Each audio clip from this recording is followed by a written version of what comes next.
on.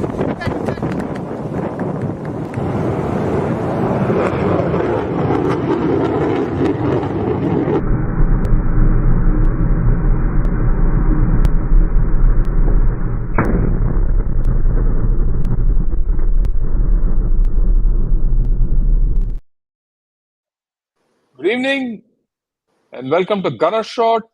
Today we're going to talk of the Pakistan Army and it being the ultimate extra constitutional authority. और इस चीज के बारे में बात करने के लिए हमारे साथ हैं general Gautam Murthy. Sir, good evening and welcome to Gunner Shot. Good evening. Thank you, General Shankar.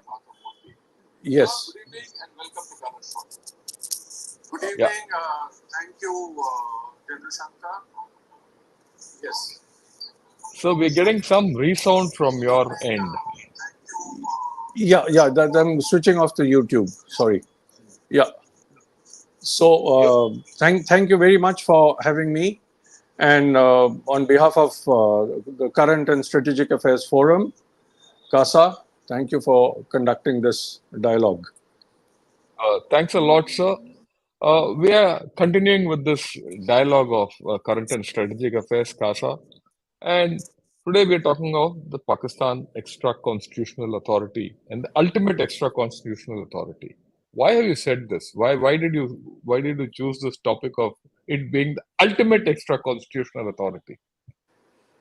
This is a question that is best answered by the aphorism that we have heard all along during our service, which is that every nation has an army, but in Pakistan, the army has a nation.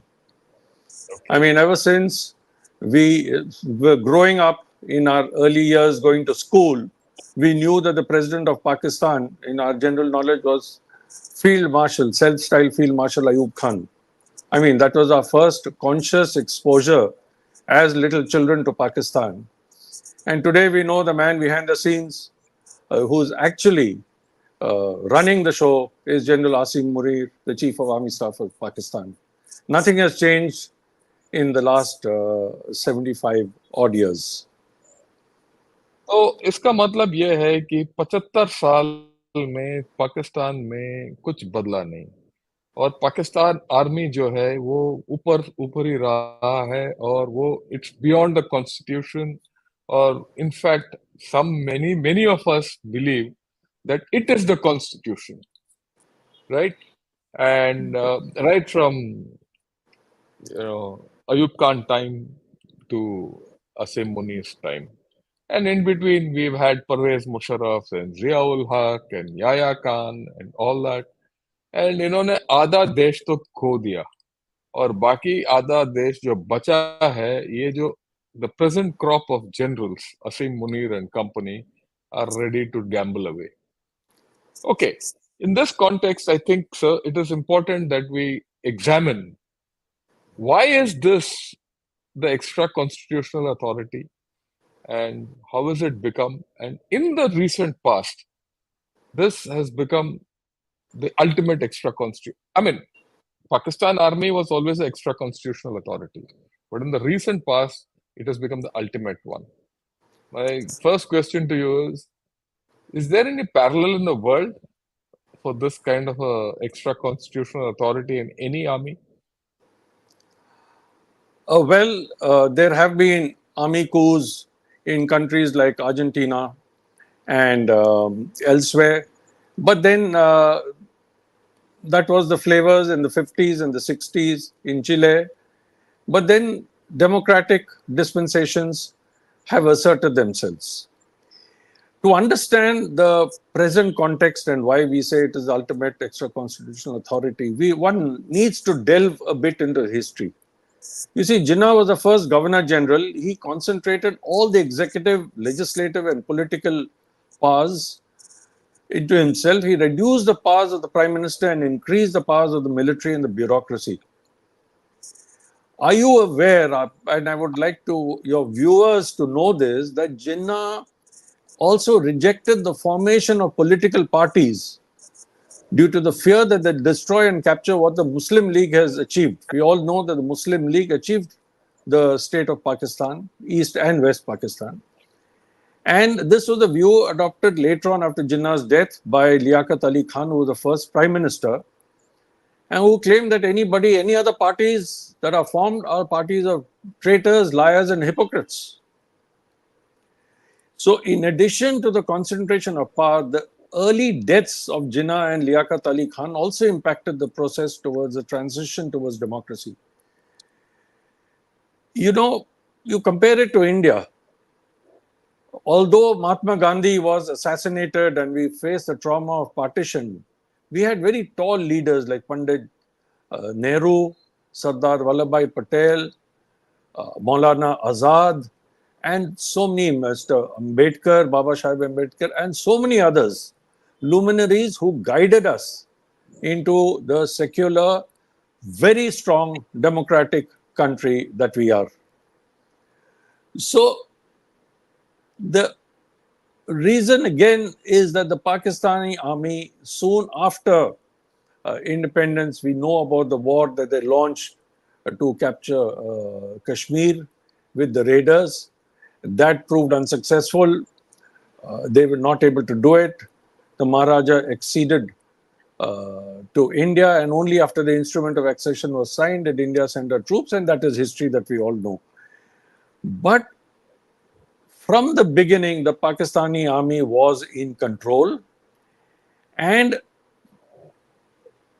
soon after the assassination of Liaquat Ali Khan, there were, you would find it hard to believe, but between the period of 1951 to 1958, Pakistan appointed 7 prime ministers, but there was only one commander-in-chief. That time he was not COS, commander-in-chief, self-styled Field Marshal Ayub Khan.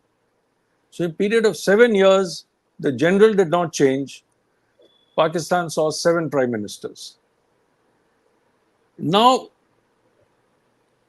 how did it become an extra constitutional authority? They've used the constitution to become an extra constitutional authority, to give it a fig leaf of a legal framework. There is something called a doctrine of necessity. In law, it was established somewhere in the medieval times, which says based on which extraordinary actions by the administrative authority, which are designed to restore order and uphold fundamental principles, are considered lawful, even if such action contravenes the established constitution. This is exactly what you're showing, this doctrine of necessity. It So provides even if justification for it government provides, actions taken during an yes, emergency, even if they are otherwise illegal. illegal, even if it contravenes established constitution, laws, norms, conventions, everything, which in effect says that I am providing myself a fig leaf of a legal clause under which I can do what I want as an institution.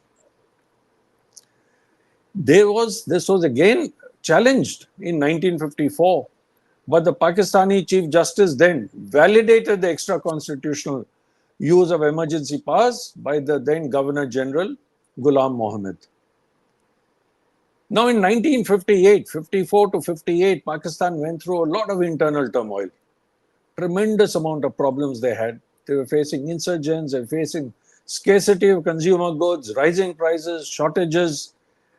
The first 5-year plan was not passed till 1958. And then General Ayub Khan initiated martial law because he used the bogey of India. Although India was absolutely silent during that period, he used the bogey of India and initiated martial law to say that, and appointed himself as the chief martial law administrator. There is a Pakistani scholar. Now, whatever I am telling you, and in fact, I should have made this clear right in the beginning, that whatever I am saying, I have taken from Pakistani sources only. I said for this discussion, I am not going to use any Indian source. I'm not going to use any Western source. I'm going to use only Pakistani sources. From So these are all Pakistani media. facts. This are absolute facts and from Pakistanis. I am just Okay. consolidated what the Pakistanis themselves have had to say, and I am putting it across to you and your audience. So, First class. so this is one thing which I wanted to say in the No, beginning, no, and I that's would like to say. Now, yeah. there is a scholar called Hina Altaf. She's done a great study and published in a university abroad, but she has done the study. And she has said that the military came to power because a act, lack of effective political leadership. Second, the heavy reliance on the military to address internal as external factors. And third is the downfall of the economy. This is in a study. Now, Ayub Khan, who served initially from 1958, he sent the president. You see, the president Iskandar Mirza appointed him. But he sent the president to exile and himself became president in 1962 to 69. Draw a parallel. What did Musharraf do? He sent the prime minister into exile. Draw a parallel. What did General Bajwa do? Again, he sent the same prime minister into exile. So, can you see history repeating itself at regular intervals? Can you see what Bajwa did again? General Bajwa did again. He sent Imran Khan to jail. He, meaning with the help of the National Yeah, Assembly, I first understand. pushed him out. When I say he, I mean as an extra constitutional The authority. same thing The Zia buck did. stops with him. Zia did with Bhutto. Zia, I was going to say that, not only sent him to jail, but ensured He that he hung was him. hanged. He hanged. So, Yeah, this is history repeating itself. So, under Ayub Khan, the military established an alliance with the bureaucracy to govern the country. And then what they did was they divided the country into various zones and had in each zone a military administrator, military martial law administrator, and a sub martial law administrator. Now, the belief in the Pakistan army and is at the senior leadership. And here I want to also bring out a difference between the senior leadership and the junior and the middle leadership.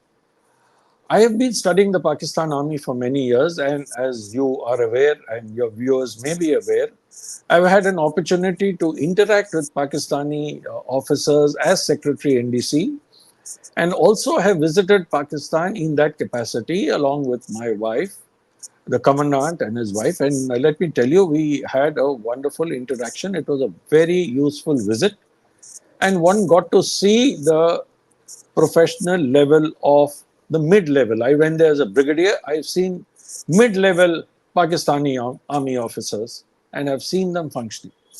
Now, what happens when they reach to a very senior level and start interacting with the politicians is another matter altogether. I've also, as an aside, let me tell you, I've had the pleasure of meeting General Bajwa when he was a brigadier there, and he himself walked up to me and shook my hands and welcomed me to Pakistan and told me, how much he respects Indian Army officers for their professionalism. He had served in Congo. At that time, General Bikram Singh was the force commander there, and General Bajwa was the deputy force commander. And he sent his regards through me to General Bikram Singh, who was at that time our corps commander in Srinagar. I could make out that he had genuine professional respect for Indian Army officers. And the number of other officers who came up to me and told me how they served on UN missions. And when I have interacted with our own Army officers who have served on UN missions, there is a lot of mutual professional respect at mid level and junior level. But what happens when the 3-star rank is achieved, and that also 3 stars, when they start interacting with politicians? I have had the opportunity to meet a very fine gentleman, a 3-star officer of the Pakistan Army, who was the president NDU at that time, General Hanif Mohammed. Very fine professional, and one could interact a lot with him. And he was nowhere involved in the political rigmarole of Pakistan, and we had no discussions on the Pakistan political setup at all. It was only on how they were facing terrorism and how terrorism has affected them.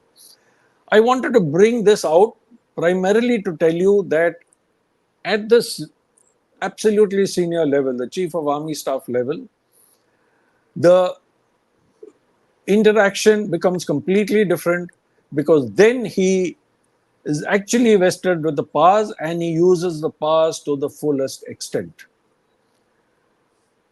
So under Ayub Khan, when this started off in a very big way, but ultimately, like all strong military regimes, minor challenges to the military regime become major challenges.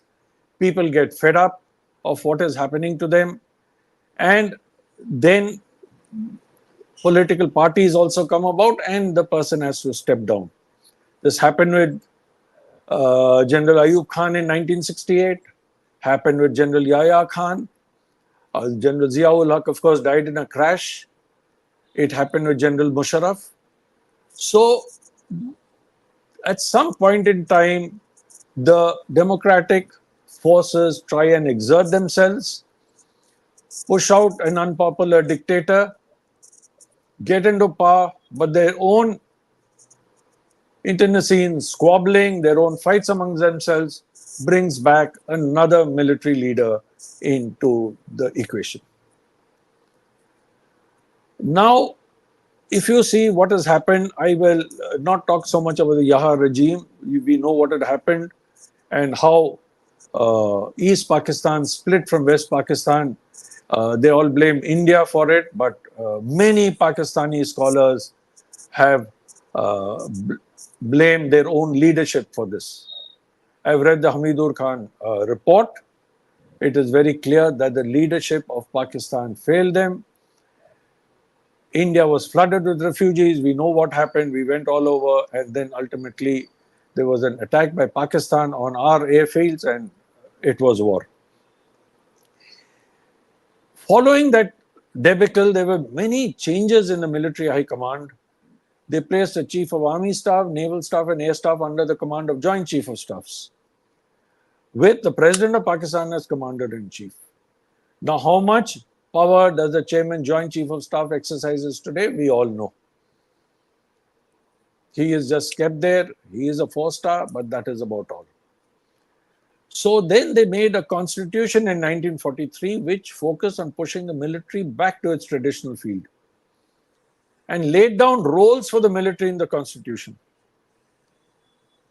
Now, 73 constitution wanted the military to stay out of political affairs. But again, there were problems, and when there were problems, when the police could not sort it out, especially in Karachi, Hyderabad and Lahore, in 1977, Bhutto imposed martial law. Now, the politician himself gave an opening to the army. The Prime Minister himself told, Ajo. And when you open the door ajar and the army stepped in, then the army stepped in with full powers. There was a Pakistan National Alliance, the opposition parties, they had all kinds of issues. And the continuous use of the military to control people's movements did not just place the military in a bad position, but also the government. And therefore, due to problems, General Ziaul Haq, whom Bhutto made as a chief by superseding many generals, came into power and sacked Mr. Bhutto. Parallel drawn, General Prime Minister Nawaz Sharif appointed Musharraf, superseding a couple of officers, thinking he was pliable. Musharraf did the same thing to him. So something happens when they reach that position, which is inexplicable, because there's only one Pakistani chief, General Musa, who's written his memoirs, and that was mainly about the war and nothing else. General Ayub Khan, of course, had written something, Friends Not Masters. It was more about foreign relationships. But the fact remains is that all Pakistani chiefs, after exercising tremendous power, literally ride off into the sunset. They're not seen or heard again. No interviews, no nothing. You don't get to know what happens to them. Now, the martial law of Ziaul Haq actually maximized military control. We know about this Islamization drive.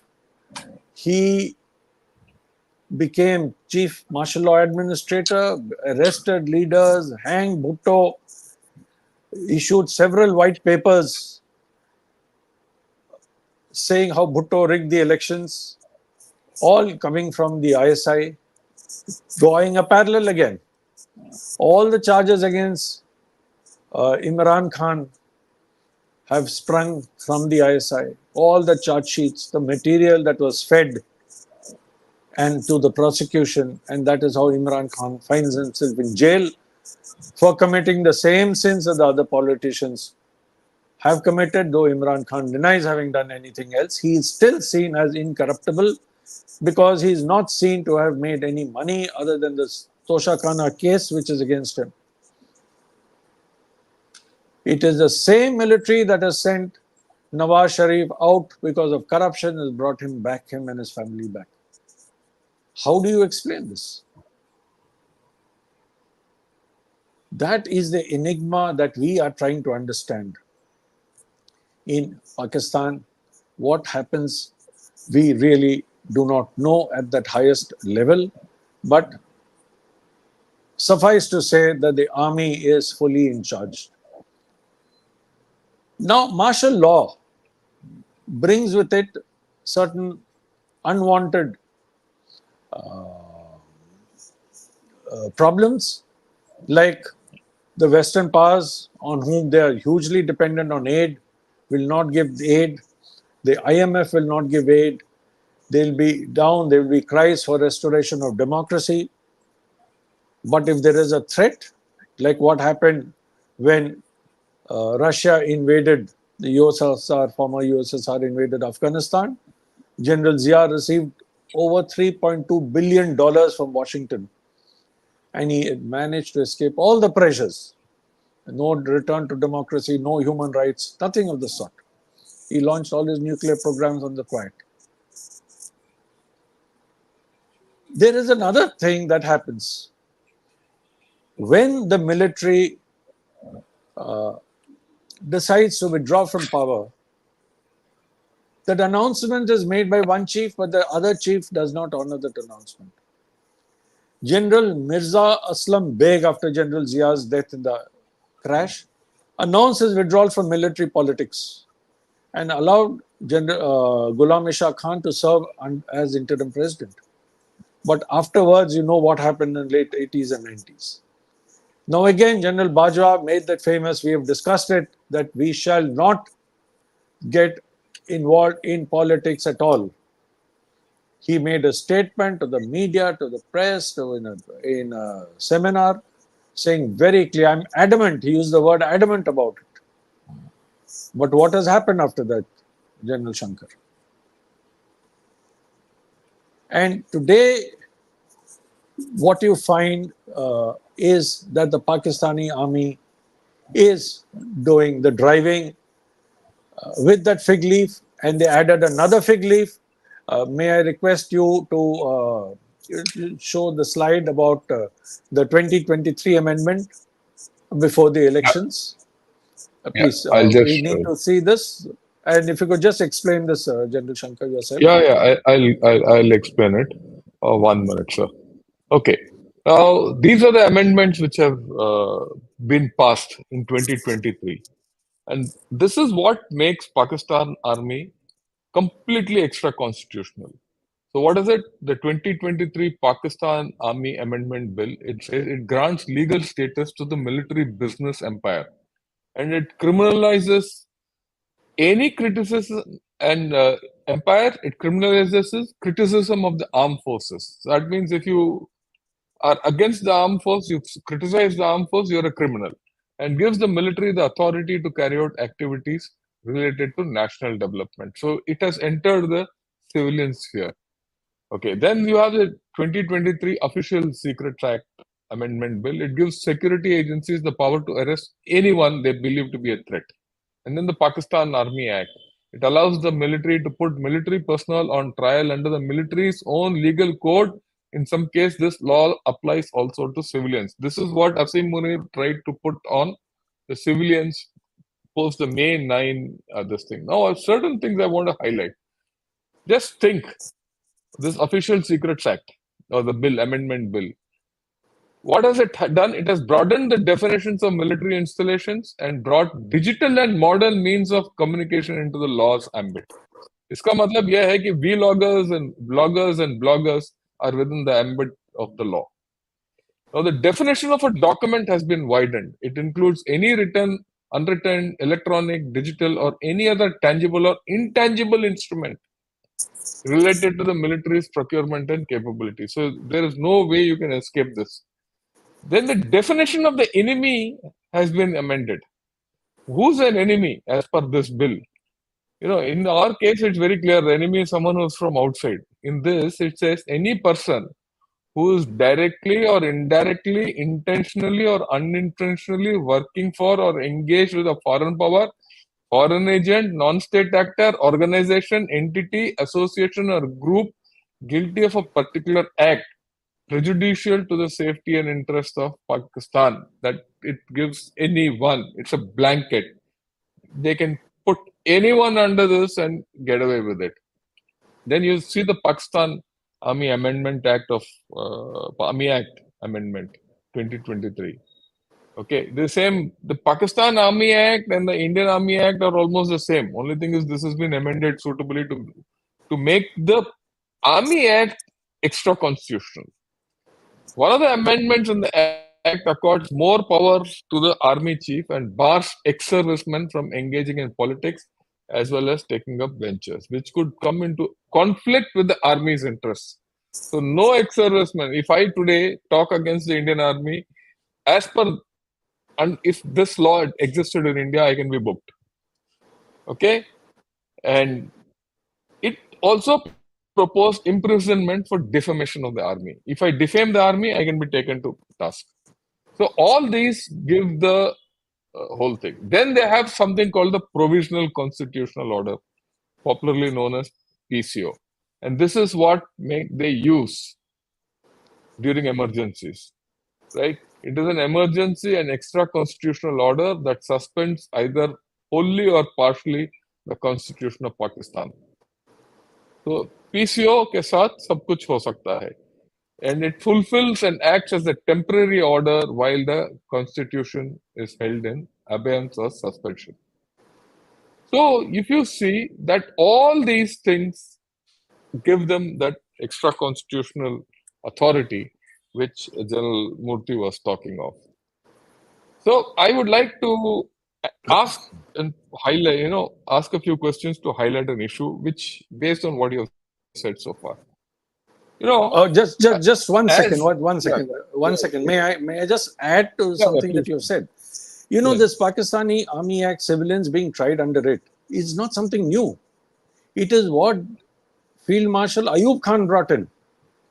And it has been used. And even when Imran Khan was the Prime Minister, there were about 100 odd people who have been tried under the Pakistani Army Act for various things. So this act exists in Pakistan. This is only an amendment that they've made it to make it even more stricter. And now you can't escape, as you said, you can't escape from the clutches of either the Official Secret Act or the Army Act. All the bloggers and the vloggers of Pakistan are vlogging from foreign countries. All articles against this are from foreign countries. Nobody dare write an article against the army in Pakistan today. Pakistan. Okay.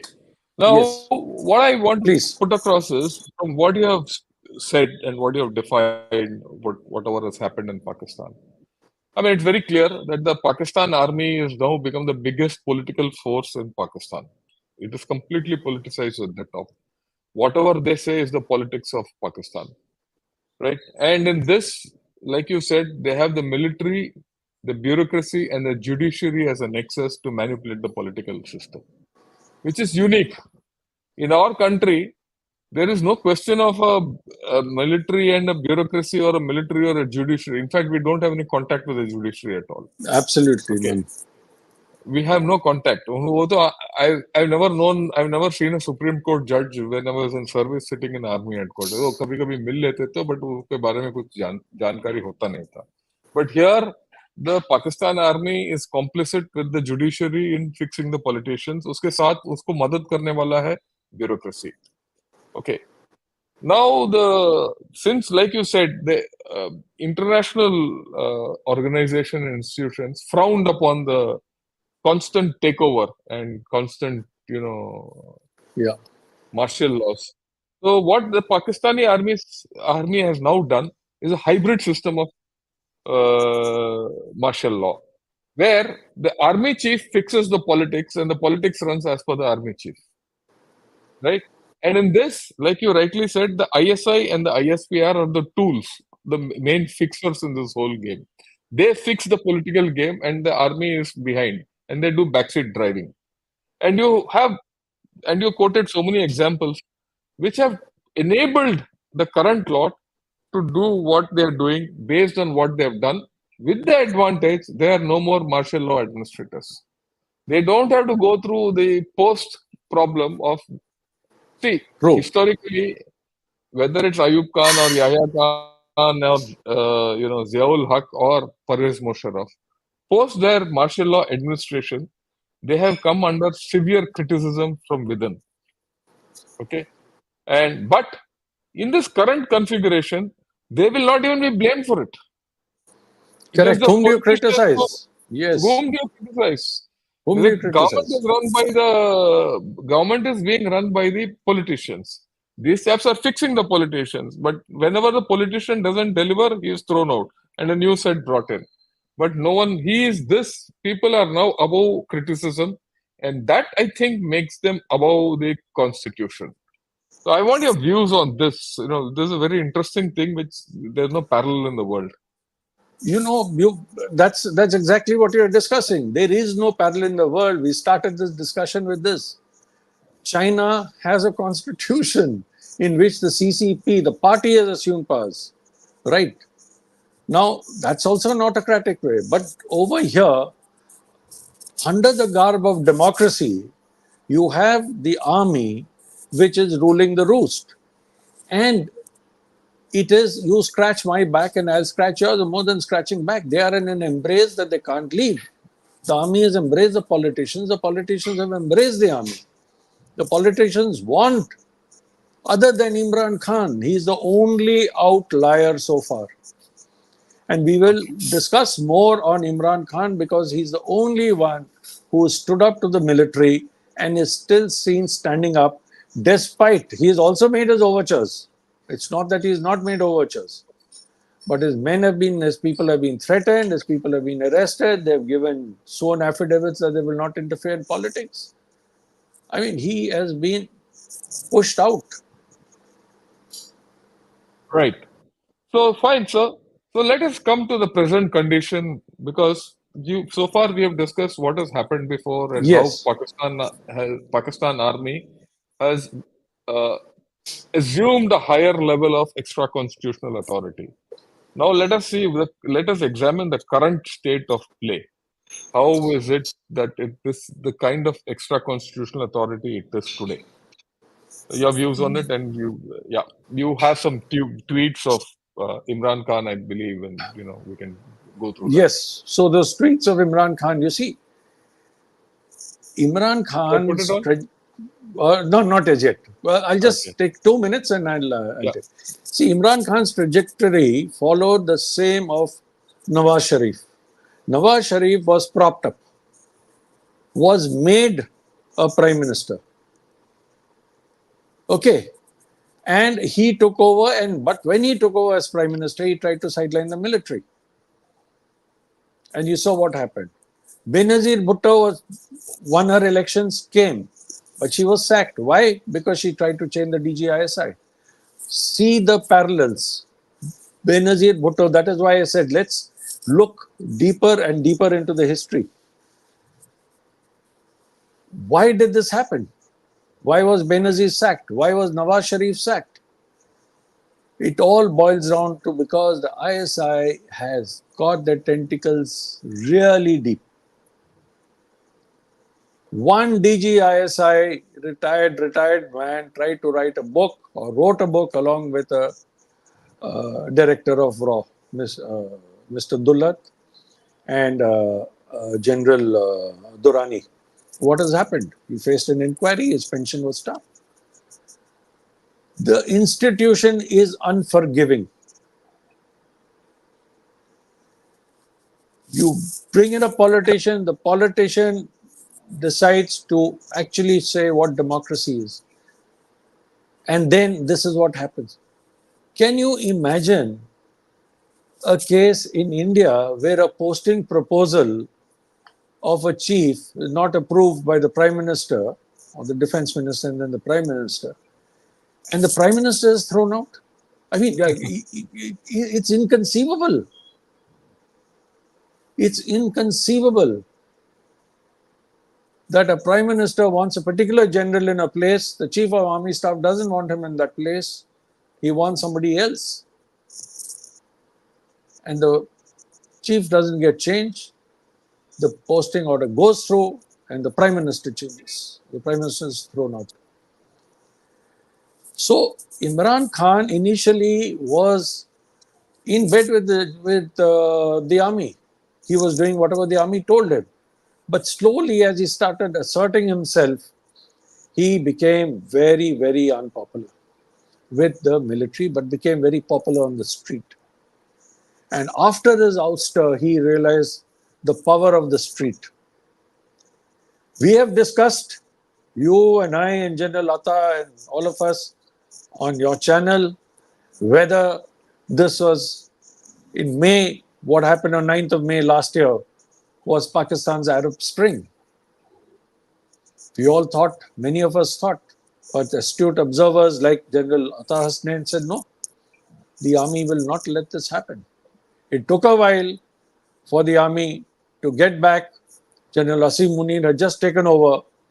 And let me tell you something about General Asim Munir. He is perceived by all Pakistanis, and I'm saying all, as incorruptible, very religious, and a very straightforward man. That is his image. And he's using that image. He has eased out some of the corps commanders. Some have faced court martials. And things happen in Pakistan which would never happen anywhere. Last year, about 13 or 14 officers of the Pakistan Air Force were court-martialed because they wrote a white paper listing out the corruption, deeds of corruption by their chief of air staff, and they were court-martialed and given RI, including their deputy chief of air staff. Does this happen in any country?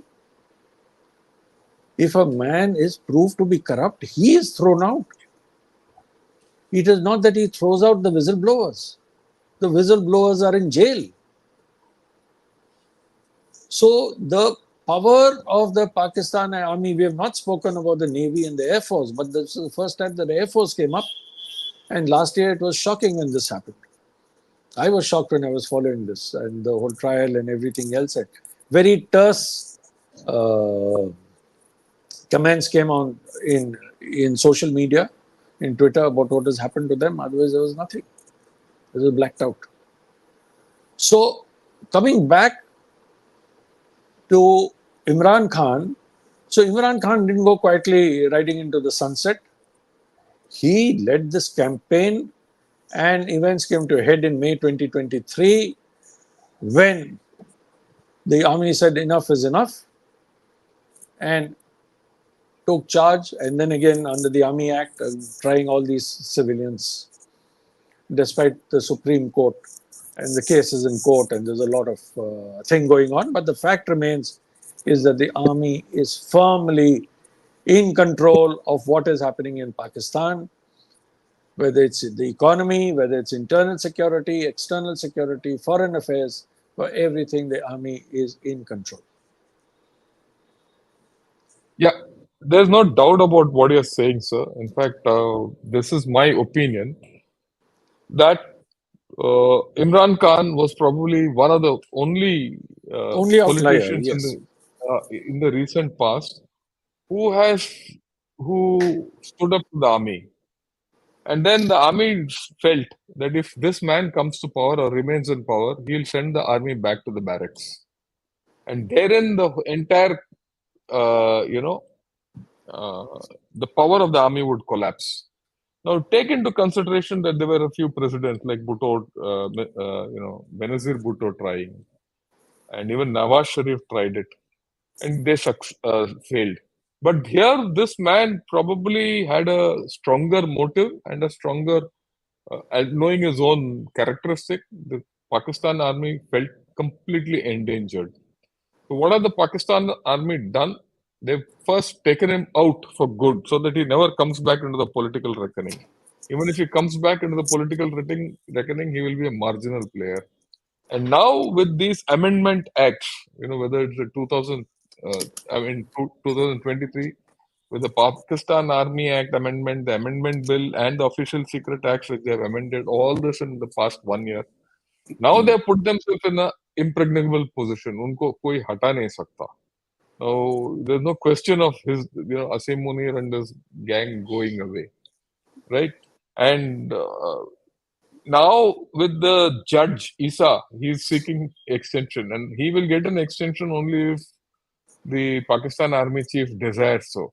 Also, the air chief is now seeking an extension. I think he's been given an extension also, right? Yes. So, so as a result, all these extensions, everything are granted by the army chief, and they're rubber stamped by the president. So, virtually, the level of this extra constitutional authority of the Pakistan army has gone up by a notch. I would like your views on this because this has now gone to some level which is much higher than what it was earlier. Okay. As I mentioned to you earlier just now, that May 2023 was some sort of a point, inflection point within the Pakistan army. We had seen how the houses got raided. We've written about it. You've written, I've written about it.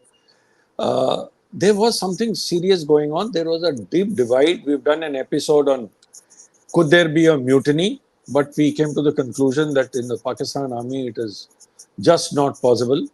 You see, you've got, let us face it, you've got 11 corps commanders, right? Now, or lieutenant generals. Now, they are the power behind the throne. The throne is one.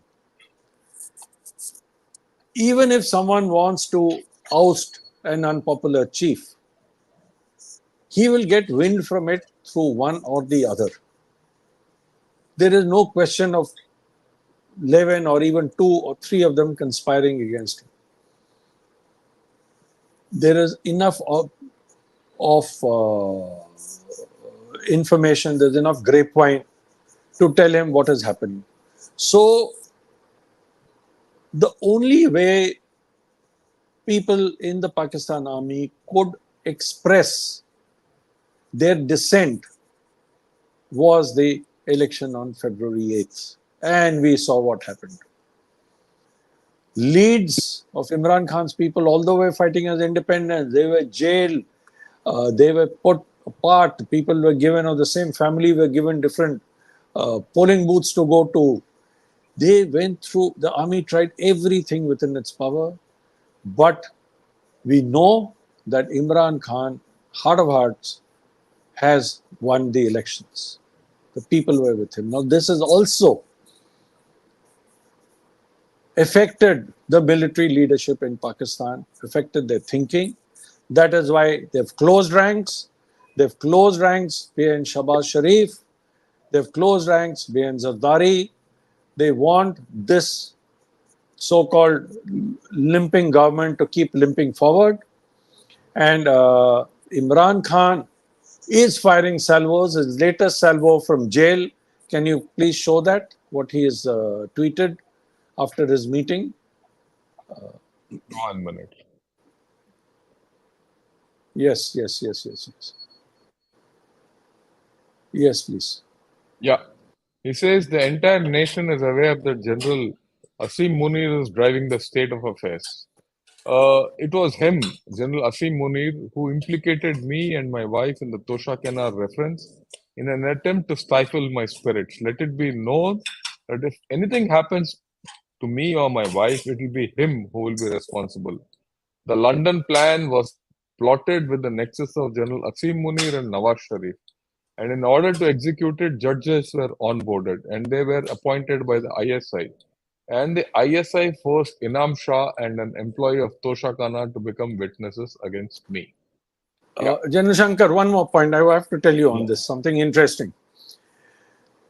I want your viewers to be aware of the fact that General Asim Munir, when he was a Lieutenant General, was DG ISI, and it was when Mr. Imran Khan was the Prime Minister, he was removed from the post of DG ISI. Go back to Benazir Bhutto's era. She tried to remove the DG ISI. You saw what happened to her. Again, the second time, Mr. Imran Khan tried to remove the DGISI, and you saw he was finally thrown out. Now this has come back to hit him. So look at the connections. I'm just trying to make the connections. Look at the London plan. Again, when Benazir Bhutto was in power, it was called the Night of the Jackals, wherein a few people got together, the ISI, a couple of politicians, they sat together and they tried to the names they were leading ISI officers, the opposition National Assembly PPP members. They got some people.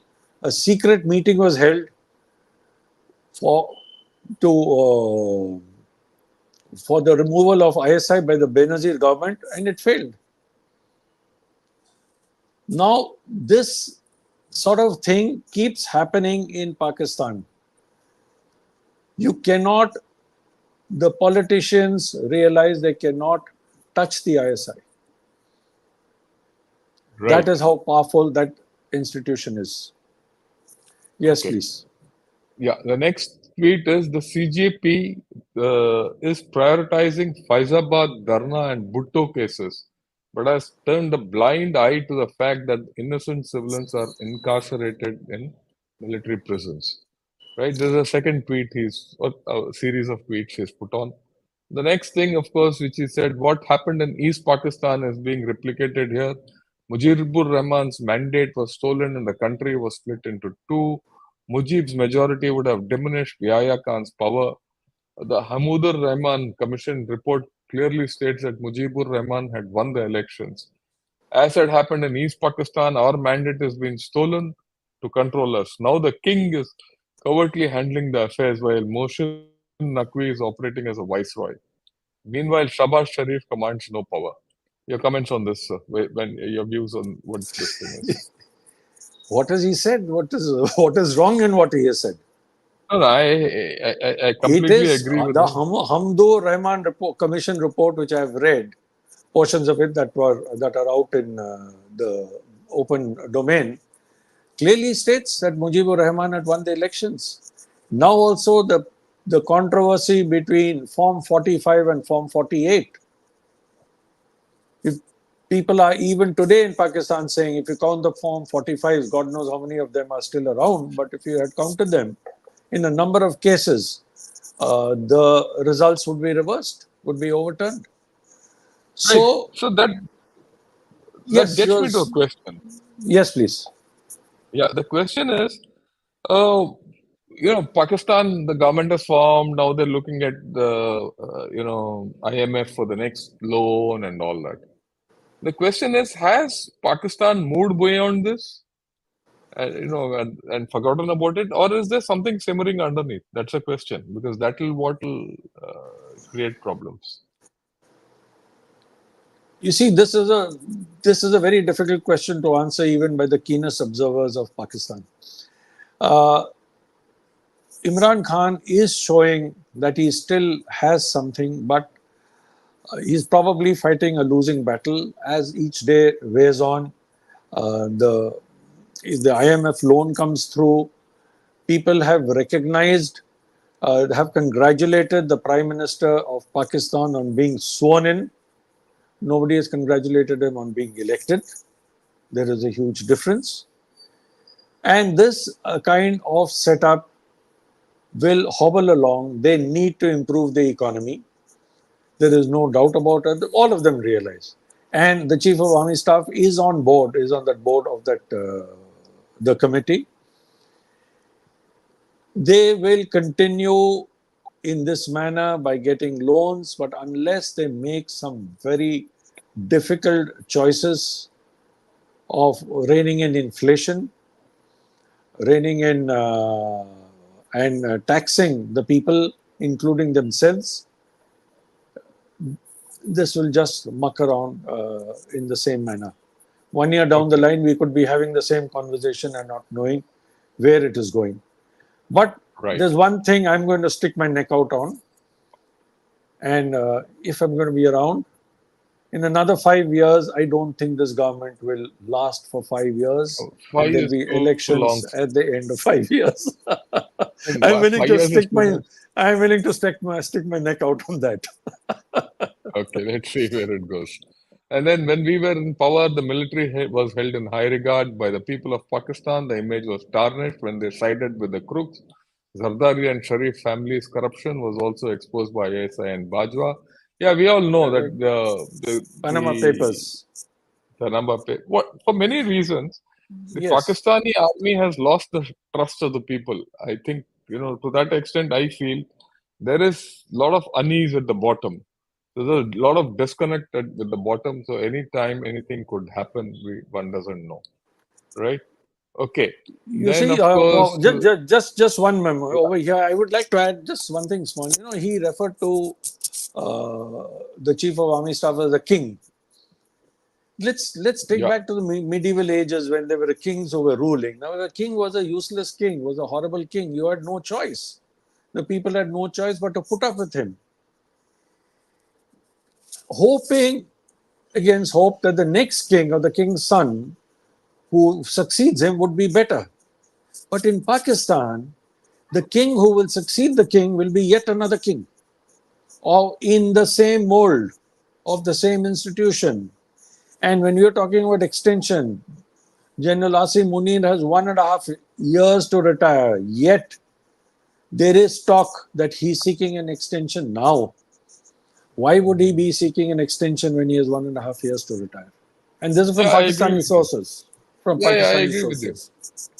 So yeah, Thank they you. just want to become. They don't want to get off that perch of being the ultimate extra constitutional authority. And this, of course, says before General Asim Munir's appointment, a message was sent through Arif Alvi that we are not your enemies. He called Asim Munir we called Asim Munir through Arif Alvi to inquire about his London plan. Ali Zaidi was also in contact, and through him, a message was sent to remain neutral and let the country run. We were told not to worry and that they would remain neutral. I will not accept anyone's slavery and would prefer death over it. On a question from a journalist, the founder Imran Khan, asking if he had any hope for Chief Justice Qazi Faiz Isa, Imran Khan remained silent for a while and then said, "The nation is witnessing everything. I don't want to comment on it. The country has changed today and people are cognizant. We were deceived and through a false flag operation on 9th May. There was an attempt to portray us as traitors, but the nation clearly rejected the narrative and on February 8th showed where it stands." So this is quite interesting. So it just shows how things have been Yes. manipulated and everything. This thing.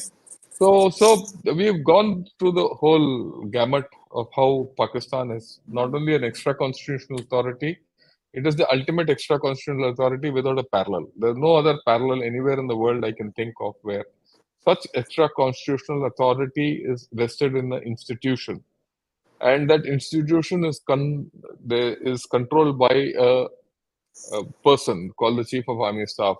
And with each passing Chief of Army Staff, this extra constitutional authority has become stronger and it has become more impregnable. And right. And on the other True. hand, you find the rest of the second rung, the bureaucracy and the judiciary, are more beholden to this extra constitutional authority. and the politicians are then at the whim and fancy of this thing. And I think this state of affairs is going to continue. So if you have anything else to say, fine. Otherwise, I'll take questions. Well, I lastly would like to quote what Benazir Bhutto had said long ago, and she had said that about the Pakistan army, that they have power without responsibility and accountability, and that is a fact. Yeah, So, having unstable civilian governments actually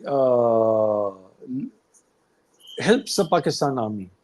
They do yeah, not want a strong, voted good majority civilian government, because then that civilian government will exert itself.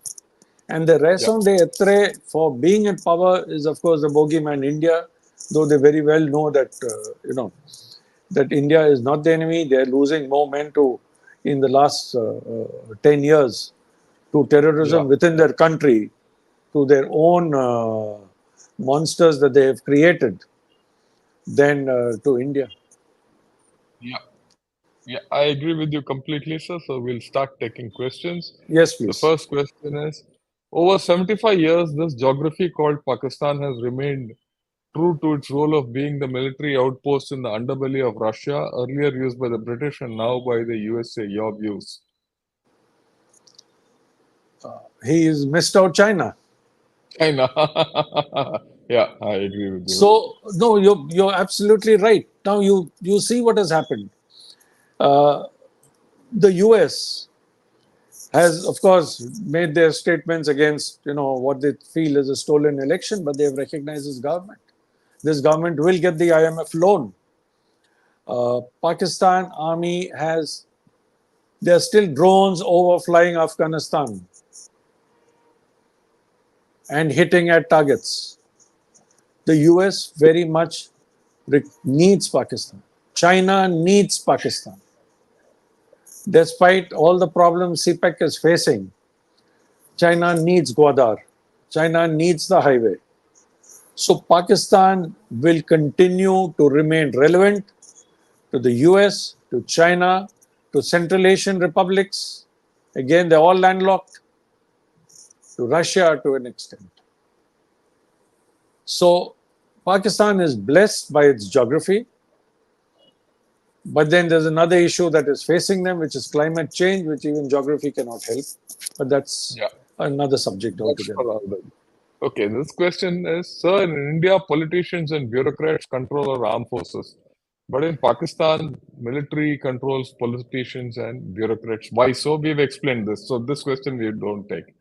Does India need military establishment like Pakistan? That's a more interesting question. Not at all, not at all, never. Yeah, We've done our time in the armed forces. We are very proud of our armed forces being completely apolitical. We are very proud of our senior military leadership. We are proud of our democratic institutions. We are proud of our government. There may be one or two issues that you may have a few differences upon in within the ministry, but that is more related to day-to-day functioning. On policy matters, I think we are all on board. We are completely apolitical, and we look up to our civilian government. right. There's no question of this. This is out of ये सवाल जो है ना वो थोड़ा out of syllabus है हमारे सोच के मुताबिक से. Don't know. हम जवाब नहीं दे सकते ऐसे. मतलब इसमें कोई जवाब ही नहीं है क्योंकि वो ये completely out of syllabus है ये. वो सोच बहुत दूर है वो. Okay, do you think another martial law is coming in future as public seems to be angry and bashing the army freely in public and inability to handle external challenges from their past sins? You don't need a martial law. You're already under martial law. I've told you, we've just explained, General Shankar and I, about the fig leaves uh, that have been given to them. They are very Yeah. much a part of the establishment. They're running the establishment. So there is no question of having another martial law. If They don't Shabazz, need a martial law. that In you fact, don't this is need a a more martial law. convenient. This is a This more is convenient this system by hybrid model. which the hybrid model is more convenient. Okay, why this nation notion in Pak that general army general is like father of the nation? Can this notion in Pak ever go away, especially in Pak Punjab, which constitutes 70% of the Pak army by ethnic composition? How can this notion go away? They are running the show, and it may not be a Punjabi general. Musharraf was not Punjabi; he was a Muhajir. So it is the power vested in the institution in the chair of Chief of Army Staff. That kind of power is not seen anywhere in the world, in any Chief of Army Staff, It is the way anywhere. they You have, take yeah, it is the way the Pakistan army has become extra constitutional over time, much above the constitution of the nation, right? And the gap between that authority which they have usurped and the authority in which is actually vested in them in the constitution has become too big, and this can't be yes. changed. That's the problem. This gap has to be Okay, first legally narrowed. narrowed, and you Legally narrowed. or a political phenomenon like Imran Khan has to come destroy. See, you have to understand one thing which I like to explain to everyone. Why does Pakistan army continue to survive and thrive in Pakistan? The fear with Pakistan, everyone in Pakistan is if Pakistan army doesn't step in, Pakistan will collapse. It Will break holds up. Pakistan together. That is Yes. the reason why it draws that extra constitutional authority. The point is, it was Imran Khan in the recent past who dared to stand up and said, I will reverse the whole thing and I'll send these people back to the barracks. Or he threatened to send the people back to the barracks. If he did succeed in that, then Pakistan probably, ये तो I am now, थोड़ा अपना अनुमान लगा रहा हूँ. Probably Pakistan economy would have collapsed. Probably the army would have been emasculated. Probably many institutions would have collapsed, but you would have had a very strong leader in the form of Imran Khan, right? Much like Bhutto. And probably Pakistan would have gone through a lot of tribulations, but he would have finished off the army, which Bhutto also couldn't do. After all, Bhutto also became the chief martial law administrator and he used the army to go there. This fellow wouldn't have done that. In such a case, it would have probably 1 or 2, 5, 10 years, Pakistan would have suffered. But that turmoil would have thrown up leaders for Pakistan, which it never Yes. We could. we That have discussed. opportunity is lost. We have We have discussed this earlier this. also. Yes, we have discussed this, and we said that this Samudra Manthan would have churned, would have Happened. thrown up Yeah, something good. But sorry, not to be. It's yeah. continuing to muck along.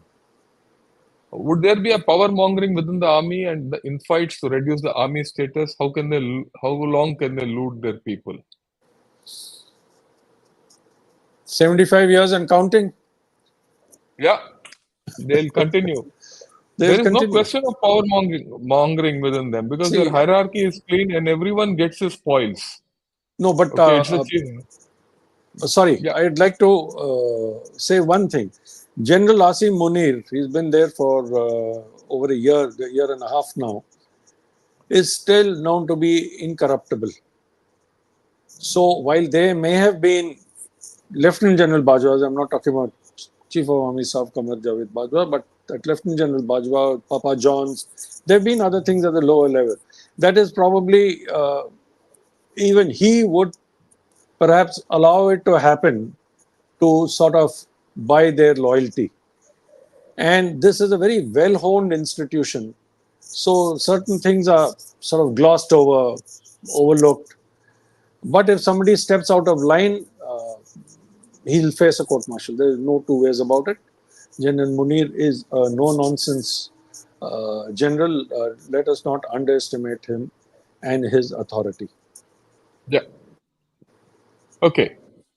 How Pakistan army is able to maintain its legitimacy to govern or respect over its people, in spite of losing all wars, being corrupt, unable to defend Pakistani citizens from terror attacks, and how it becomes stronger than its people and its government.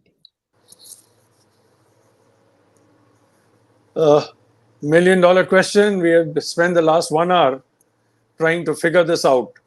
And as General Shankar very correctly said, that the people also know that if something happens to this institution, Pakistan can collapse. They can be, at least there is some semblance of order. There'll be absolute disorder then. And Pakistan, as you know, because of their own policies, the place is awash with weapons, awash with fundamentalists, awash with all kinds of eccentrics who could, if the Pakistan army is not there, they would face the brunt. And let me tell you from my own interaction with Pakistani army officers in 2008, 2007 and 8, particularly those years, they actually believe that this terrorism has done huge damage to this country and they have to fight the scourge of terrorism. Yeah. Dehshat Gardi, you keep hearing them say. That general told me, I commend him for his professional honesty. He told me this. He says, to fight the Soviets, we have created a Frankenstein's monster, and today we are paying the price. So they are aware, the people of Pakistan are aware that the only institution that can hold them together is the Is Pakistan the army, army. despite Okay. all its faults, despite everything. So that is why they're Yeah. still there. As we can see, India countered effectively the Pak strategy from Zia era of asymmetric warfare and terrorism. What are the options now left with the Pakistan army? Gray zone warfare, nuclear Through card, China, through use China. China. There's Yeah, so many options there's they so many have. options. Of I, the Gaza war and the Ukraine war has opened up options for Pakistan army. I think, General Shankar, we ought to discuss these options. I think this is a Yeah, we'll very do that. interesting question he Interesting. has asked, and it deserves a lot of thought and a lot of understanding to figure out what are Pakistan's options in this case, and therefore what would India's options also be. I think this is a great subject for discussion. Yeah. Uh, this is also interesting. This thing is the Indian army standing as a hurdle in friendship between Indian government and Pakistan army. I don't think it deserves an answer. This laugh is good enough. But let Okay. me tell you one thing. Why is India not talking to Pakistan? Or even when we were talking to Pakistan, why were we the talks at a bureaucratic level or at a political level? Why not? In the US, whenever a US or any other country, Western country, or China's senior leadership, bureaucratic or political leadership would come to Islamabad, they would make a trip to Rawalpindi to meet the Chief of Army Staff. Why has India not done it? Just think. This is to your viewer. I want to ask him this question. Yeah. And if I Indian may army haven't provide an come. answer, why is this so? Because we believe as a democratic country, we will speak to democracy, we will not speak to an extra constitutional authority in power. Yeah. And that is a very sound reason why successive Indian governments, irrespective of which political party is in power, have refused to interact with the Pakistan army. Military to military is a different matter. A hotline, DGMO speaking to others is a different matter. Us going there for a seminar or some of them coming here for talks is a different matter. Those are military related. I'm not talking about military diplomacy. I'm not talking about even our diplomats talking to each other. I'm talking about why are they not talking to the Pakistan army? Why would our High Commissioner not talk to the Chief of Army Staff there? There is a reason for it. And the reason is that we are a strong democracy. We believe in democratic institutions, and that is the way forward. Yeah. The Pak army also gets its legitimacy from covert support from the US Army as well as other communities that have vested interest in keeping them alive, as well as dependent enough to be manipulated. We completely agree with you. This is something which we didn't touch upon only because we were looking at how Pakistan army has, if not legitimacy, has got the extra constitutional authority. That is Within the Pakistan. whole Yeah. within Pakistan. Okay. Uh, do you think Pakistan is a major nuclear threat to your country in a scenario like nuclear flashpoint. What would you do? What would India do? Your take on this? It's not a nuclear threat. Let me be upfront about it. It's not a nuclear threat at all, right? And Pakistan has to think 100 times before it poses a nuclear threat. Okay, and there's no nuclear flashpoint which is going to happen in a hurry. And we've also dealt with this business of nuclear flashpoint in during Kargil, and when we carried out the attack on Jabba Top. Incidentally, so many people, Jabba Top means Balakot. When we carried out the Balakot operation, you must remember we didn't strike at just POK. We went past POK into Pakistan and struck. Jabba Top is in Pakistan proper. At that time also this question didn't come up. And if it does come up, we'll handle the situation squarely. It's not a big thing. Okay. Uh, okay.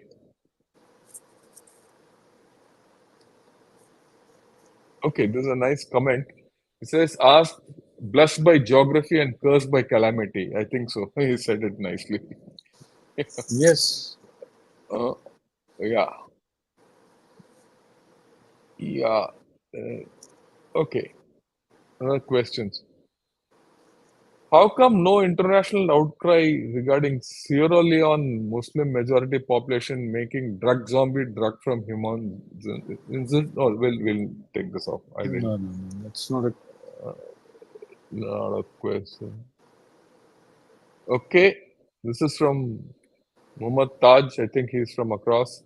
I've heard seen his name before also. All Pakistani generals are corrupt and running their own businesses instead of doing their duties.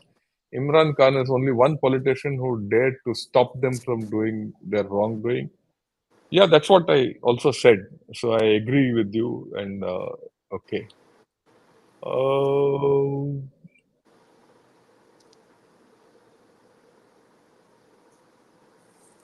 okay, this is also interesting. Let me tell both of you, sir. POK is getting ready to voice against Pak military atrocities in POK. Yeah, we also getting feedback of that, and we Yes. are aware of that. But they have to do, Social there's, media I is think, active. You see, yeah, active. the basic thing is they are seeing what is happening on the other side. The kind of development that has taken place in Jammu and in the Kashmir Valley, particularly ever since the Article 370 has been removed, is tremendous. Uh, we are reading articles written by people. You're not getting hotel rooms. You're not getting anything. The place is booming. Youngsters, Kashmiri youngsters, are seen out at night. Whole families are out on Dal Lake, all over, which was never the case. It is a wonderful experience. There's so many people I know who are going for holidays there and coming back, and their complaint is the long queues. Their complaint is long queues. Their complaint is that we are getting fleeced. We have to pay extra tatkal amount for every little thing, to jump ahead. So the valley is booming. Touchwood, the Kashmiri people are happy today. They are seeing a sea change, and the people in POK are also viewing this sea change. It won't be far when they demand that their leaders give them a similar life. Yeah, then we'll see how things pan out. True. Right. I think we've finished most of the questions, sir. And all it Lovely. requires for me to say is that I think we've had a discussion which is not normal. We're not talking of this thing. We've gone a little, uh, you know, how shall I say, examination point of view as to how Pakistan army has evolved into what it is. Because it's important to understand this. And I'd like to thank General Murthy for having done this kind of analysis. Because when we spoke, suddenly when we started speaking, we realized we need to do this thinking. I know that this video might not get good many views, but for those people who view this video, it is invaluable because it'll give you a lot of ideas and insight into what this Pakistan army is all about, right? And all I'll request is those of you who are seeing it, please like it and right? And Share those of it. you who are seeing this, share it. And those of you who are watching this for the first time, please, subscribe to Gunner Shot, and also join in as a member, because, like I said, whatever I get out of the membership amount, and what I get out of what you people contribute in terms of your likes and all that, supers and all that, I generally give it off to the girls whom I'm trying to educate. And yeah, Mohammed Shah says, my brother, I am from POK district, Poonch. All the best to you. We hope you have a better future than what you have today, right? Because for the past 70 years, the Pakistan army and the Pakistan politicians have, sold children to you. And it is time for you people to think what you want ahead in life. So your last words, and then we'll say Jai Hind. Uh, Thank you very much, General Shankar, for affording me this opportunity to be able to discuss a subject that I've been following for many years. And it has been wonderful. We've received a whole lot of good questions. I'm sure this show of yours, this discussion of ours will get many likes. And God bless you all. God bless the participants. Jai Hind. Jai Hind, sir. Thank you. Thank